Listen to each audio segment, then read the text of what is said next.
नमस्कार मित्रों, आप सभी को दीपावली के शुभ अभिनंदन। कोरोना की वैश्विक त्रासदी हम सभी को पिछले लगभग 2 साल से घेर के रखा। विश्व की कोई देश नहीं था उस त्रासदी में ग्रसित नहीं था। सरकार हो या समाज हो, अर्थनीति हो या राजनीतिक पार्टियों की कामकाज हो, सब चुनौती में रहे। सब अपने अपने कामों को रीडिफाइन करना कोशिश किए। इसी के कारण एक लंबे अंतराल के बाद, लगभग 1.5 साल के बाद, भारतीय जनता पार्टी की राष्ट्रीय कार्य समिति, जो हमारी पार्टी की एक महत्वपूर्ण इंस्टीट्यूशन है, एक प्रकार से आप लोग उसको देखते आए हैं, आज पहली बार पोस्ट कोरोना फेज में, कोरोना की उपरांत, हम प्रत्यक्ष 36 संगठनात्मक इकाई, स्टेट और यूनियन टेरिटरी यूनिट के साथ लगभग हमारी 346 मेंबर है। आज कार्य समिति थोड़ी देर पहले माननीय प्रधानमंत्री नरेंद्र मोदी जी के हाथ में, राष्ट्रीय अध्यक्ष जी की अगुवाई में उद्घाटित हुई है। लगभग टेक्नोलॉजी के प्लेटफॉर्म पे इस बार एक पार्टी ने एक अनोखा पहल की है। सारे पार्टिसिपेंट की डिजिटल रजिस्ट्रेशन हुई है।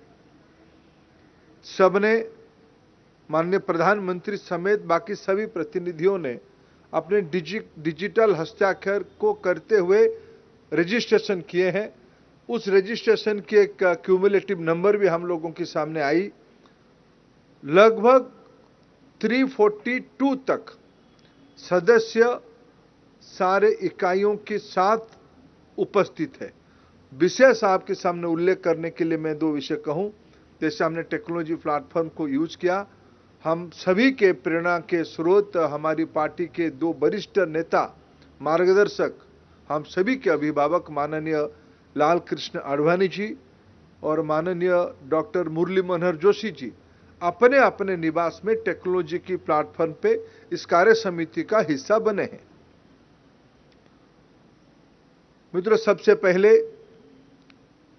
प्रधानमंत्री जी की कोरोना को इस कठिन की स्थिति में चुनौती भरे रास्ते से देश को आगे ले जाने के लिए उनकी वैश्विक नेतृत्व के कारण आज विश्व उनको कई विकासशील देश और अनेक विकसित देश उनकी प्रशासनिक पहल की आदर्श मानते हैं। हमारी सबकी सौभाग्य है, देश की ऐसे एक यशस्वी व्यक्ति, यशस्वी लोकप्रिय आस्था का केंद्र प्रधानमंत्री जी बने हैं। कार्यकारिणी सबसे पहले नड्डा जी की आह्वान पे पार्टी की सभी पूर्व राष्ट्रीय अध्यक्ष, जैसे आदरणीय राजनाथ सिंह जी, आदरणीय अमित शाह जी, आदरणीय नितिन गडकरी जी, स्वयं राष्ट्रीय अध्यक्ष जगत प्रकाश नड्डा जी और राज्यसभा में हमारे पार्टी के नेता और वरिष्ठ मंत्री पीयूष गोयल जी ने प्रधानमंत्री जी को पुष्पहार देके स्वागत किए। मित्रों, कोरोना में विश्व एक असमंजस्य स्थिति में रही। हमारी देश में mask, PP kit, medicine, oxygen की किल्लत, हमारे देश में अमूमन 1900 से 1000 metric ton medical liquid oxygen की खपत होती थी। इसी साल एक सप्ताह आया जिसमें हमारी खपत बढ़ के 9000 मेट्रिक टन तक पहुंची। प्रधानमंत्री जी ने और भारत सरकार ने कोई कसर नहीं छोड़ा। मेडिकल ऑक्सीजन अमूमन देश की उत्तर इलाका में नहीं बनते हैं। औद्योगिक इलाका पूर्वी भारत में और पश्चिम भारत में बनता है। लॉजिस्टिक की व्यवस्था नहीं थी।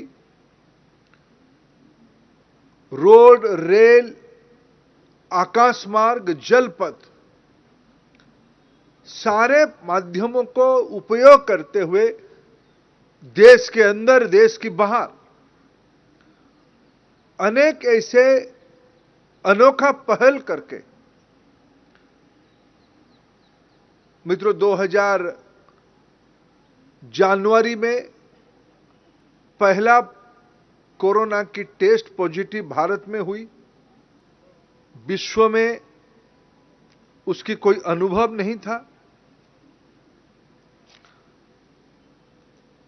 उसकी निदान कैसे होगा उसको किसी को कल्पना ही नहीं थी। लेकिन 9 महीने के अंदर अप्रैल महीना में 2000 अप्रैल महीने में प्रधानमंत्री जी वैक्सीनेशन के लिए टास्क फोर्स बनाते हैं। स्वयं उस लैबोरेटरीज को पहुंचते हैं, वैज्ञानिकों की हौसला बढ़ाते हैं, प्रोत्साहित करते हैं। उसकी सुखद परिणाम आज देश 100 करोड़ से ज्यादा वैक्सीनेशन पूरा कर चुका है। आबादी की 30% से ज्यादा लोग डबल वैक्सीनेशन ले चुके हैं। WHO जैसे संगठन भारत बायोटेक द्वारा निर्मित कोवैक्सीन को मान्यता दे चुका है। यह सब भारतीय लोगों की कोरोना से लड़ने की सामूहिक प्रयास है, प्रचेष्टा है, डिटर्मिनेशन है। आज माननीय प्रधानमंत्री उसी को नेतृत्व करते हुए हम सभी के लिए एक मिसाल बने हुए हैं। कार्य समिति उनकी उस पहल को देश की ओर से और विशेष करके पार्टी की ओर से आभार प्रकट किया और उनको देश की जनता की ओर से धन्यवाद दिया। मित्रों, किसी भी प्रकार की जब महामारी होती है, महामारी में लोग तहस नहस होते हैं, उनकी जानें जाती हैं। लेकिन जब जब भी विश्व इतिहास को हम पढ़ेंगे, जब महामारी या त्रासदी होती है, उसके उपरांत और एक चीज उसके साथ जुड़ जाता है, भुखमरी। अर्थनीति डिसरप्ट होती है, ट्रांसपोर्टेशन ठप होती है, काम काज, काम धंधे, ये सब जब लोगों को दुविधा में डालती है, सबसे पहले चुनौती रहता है अन्न की व्यवस्था कैसे हो। लेकिन प्रधानमंत्री जी की दूरदृष्टि के कारण, मित्रों, मैं आपको एक ऐसे ही सहज स्टैटिस्टिक्स बताऊं। संपूर्ण यूरोप की आबादी लगभग 75 करोड़ है, 750 मिलियन है पूरा यूरोप की। और भारत में प्रधानमंत्री जी ने 2020 मई से अब की छठ पर्व तक 2021 नवंबर तक मनुष्य इतिहास में सबसे बड़ा फूड प्रोग्राम चलाई। प्रधानमंत्री गरीब कल्याण योजना के तहत प्रधानमंत्री खाद्यान्न योजना प्रति माह 80 करोड़ नागरिकों को प्रति माह 5 किलो अन्न, चावल या गेहूं, दाल, इस प्रकार की व्यवस्था के कारण आज देश की अर्थनीति पुनः पटरी पे आने लगा है। कामकाज सहज स्वाभाविक होने लगा है। व्यवसाय बढ़ी है। जीएसटी कलेक्शन उसकी सबसे बड़ा उदाहरण है। स्कूल, कॉलेज, देश भर में खुलने लगे हैं, जिंदगी सहज होने लगा है। मित्रों, ये सब गरीब कल्याण योजना प्रधानमंत्री जी सही समय में सही निर्णय की लेने की, उनमें जो एक डिसाइसिव निर्णय की कैपेसिटी उनकी है, आज देश उससे लाभान्वित है। कार्य समिति ने उसके लिए भी उनको आभार प्रकट किया। मित्रों, जम्मू कश्मीर हमारी देश की अविच्छेद्य अंग है। ये हम विशेष करके भारत की एक तबका, जब धारा 370 लागू हुआ उस समय से भारत की संसद से लेके भारत की गलियारों में श्यामा प्रसाद जी की बलिदान से लेके आगे, मित्रों मैं आपको स्पष्ट करूं, धारा 370 कोई एक पार्टी विशेष की नारा या दायित्व नहीं था।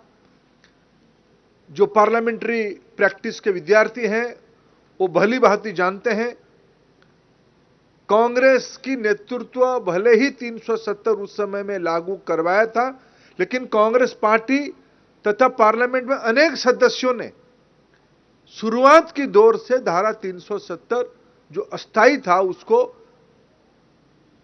उच्छेद किया जाए, नहीं तो जम्मू कश्मीर में विकास नहीं हो पाएगा।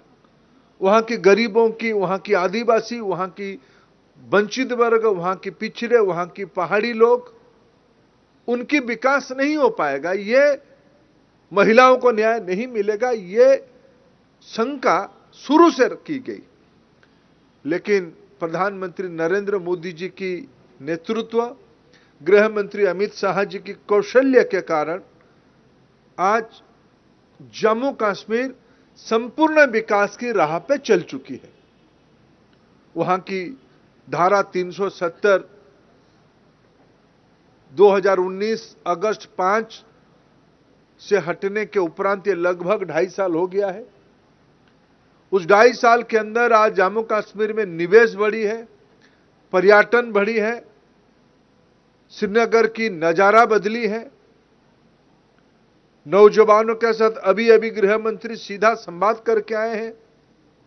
जम्मू कश्मीर में IIM, IIT, एम्स श्रीनगर और जम्मू में खुलने लगे हैं। ये मोदी सरकार की एक बड़ी उपलब्धि है। आज नड्डा जी ने उसको उल्लेख किया और याद किया। जब भारत सरकार ने मोदी जी के नेतृत्व में CAA लागू किया, कई प्रकार की शंकाएं जताई गई थी। क्या होगा, क्या किसी को छोड़ दिया जाएगा, क्या नागरिकता क्यों दिया जा रहा है। मित्रों, हमें कहने की आवश्यकता कुछ नहीं है, दुनिया उसकी साक्षी है। कुछ महीना पहले जब तालिबानी ताकत अफगानिस्तान को दखल किए, प्रधानमंत्री नरेंद्र मोदी जी की दूरदृष्टि प्रमाणित हुई। जिन जिन समूहों को हमने CAA के तहत संवैधानिक सुरक्षा देने की बात कहे थे, वो सारा विषय आज सभी को संवैधानिक ढांचे के अंदर सुरक्षा दी गई। आज उसके लिए भी कार्य समिति आभार प्रकट किया। मित्रों, इन दिनों में अनेक जगह पे अनेक पहल हुए हैं। देश शांति में रहे, प्रजातांत्रिक ताकत मजबूत हो। इतने बड़े देश में हमको लिगासी में और निर्णयता की लिगासी के कारण, इंडिसिसिवनेस के कारण अनेक क्रोनिक इश्यू हमारी सामने था। धीरे धीरे मोदी जी की सरकार उसको एक लंबे समय के लिए कॉन्क्रीट, कोई शॉर्टकट के आधार पे नहीं, भले ही कुछ विषय के लिए हमको सामूहिक रूप में आलोचना सहना पड़ा होगा। मैं उसके एक सबसे बड़ा उदाहरण दूंगा। आज स्थायी रूप में बोडोलैंड में अनेक वर्षों के बाद शांति स्थापित हुई है। ऐसे अनेक उदाहरण सामने आए हैं। देश की पूरब हो, पश्चिम हो, उत्तर हो, दक्षिण हो, धीरे धीरे देश में अमन, चैन, भाईचारा बढ़ी है। मित्रों, इन दिनों में किसानों के बारे में अनेक लोग अनेक बात कह रहे हैं। ये प्रजातांत्रिक देश है, सबको अपने अपनी बातों को कहने का अधिकार है, लेकिन मैं तथ्यों के आधार पर कहूं, जब 2014 में हम लोग जिम्मेवारी संभाले, किसानों के खाते में सिर्फ 23,000 करोड़ रुपया की व्यय की व्यवस्था थी बजट में। अभी अभी वित्त मंत्री जी ने जो पिछले बार बजट स्थापित किया, वो एक्सपेंडिचर अमाउंट, व्यय की व्यवस्था 1,23,000 करोड़ तक पहुंची है। 10 किस्त की प्रधानमंत्री किसान सम्मान निधि दे दिया गया है। धान हो, गेहूं हो, दलहन हो, तिलहन हो, गन्ना हो, कपास हो, सारे एग्री कमोडिटी की, कृषि उत्पादित द्रव्यों की एमएसपी बढ़ाई गई है सीएससीपी की रिकमेंडेशन के आधार पे। और कोई तथ्य को आकलन करके देखें, आजाद भारत में highest government responsibility Modi ji की पिछले 7 साल के कार्यकाल में हुए हैं। इसीलिए आज की कार्य समिति मोदी जी को आभार प्रकट किया।